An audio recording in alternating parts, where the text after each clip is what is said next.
যেখানে আল্লাহর একাত্মবাদ তৌহিদ, এই তৌহিদের জন্য এদেশের ইসলামী বিশ্বাসী মানুষ জীবন দিতে পারে, সেখানে আরেকটি কোনো ধারা আপনারা কি নিয়ে আসবেন যাকে তাকেও মানে মানতে হবে?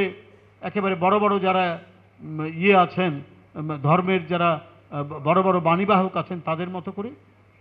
এটা কি ইসলামের একটি নতুন ধারা তৈরি হচ্ছে, মওদুদিবাদ? এটা এদেশের মানুষ কখনোই মানবে না, এটা কখনোই এটা সম্ভব হবে না।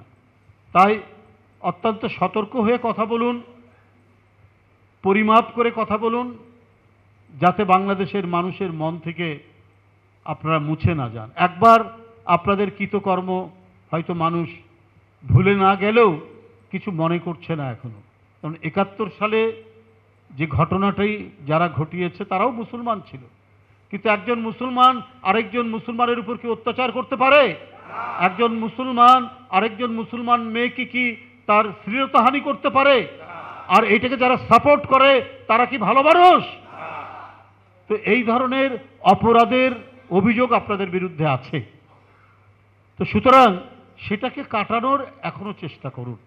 আর একটা কথা এখানে অনেকেই বলেছেন, এবার কোরআন শরীফের আয়াত থেকে বলেছেন বা হাদিসের আয়াত থেকে বলেছেন যে ইসলামের সবচেয়ে বড় যে বিষয়টি হচ্ছে সেটা হচ্ছে সবচেয়ে বেশি ইসলামের যে মূল নীতি, সেখানে সবচেয়ে বড় যে বিষয়টি হচ্ছে ইসলাম মুনাফেককে একেবারেই টলারেট করে না।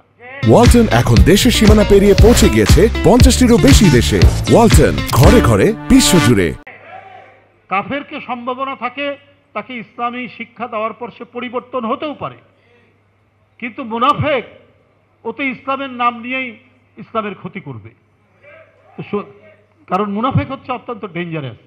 যাক, আমি কাউকে উদ্দেশ্য করে বলছি না, তবে এদের সম্পর্কে সবাইকে সচেতন থাকতে হবে, বুঝতে হবে।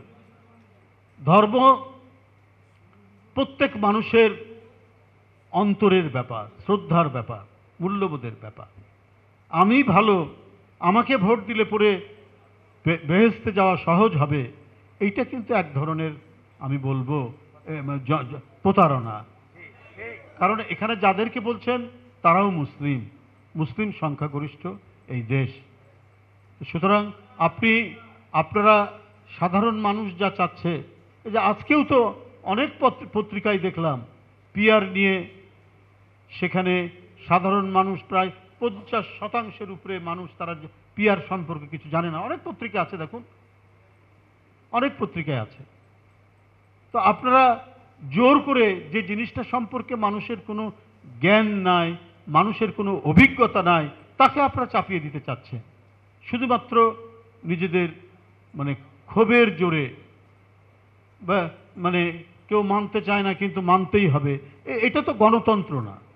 আপনারা তো গণতন্ত্রের কথাও বলেন, কিন্তু আপনাদের আমি যে কয়েকটি লিটারেচার বই পড়েছি ওখানে গণতন্ত্রের কোনো বালাই নেই।